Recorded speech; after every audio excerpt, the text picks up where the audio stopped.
staan en de hele tijd lang bal zoekt. Dan moet je hopen dat die bal een keer goed valt. Maar Goppen! ik wil wel aan het tegenstander in.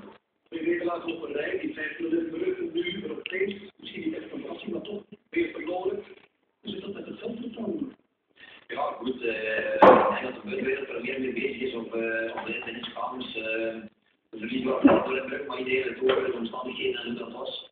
Ik denk als we daar de eerste 15 minuten in Brugge goed door dat ik toch wel kan spreken dat er goed op stond. Oké, dan de tweede helft denk ik tweede gele kaart, tweede groot.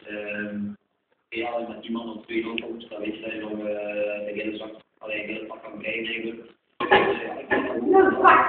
Eigenlijk moest ik proberen te doen wat we in Brugge hadden. Je moet wel een stuk voor de nul zorgen en proberen doelpunt te maken. Maar goed, eigenlijk van 4 minuten al binnen en dan doe je helemaal snelheid moest doen.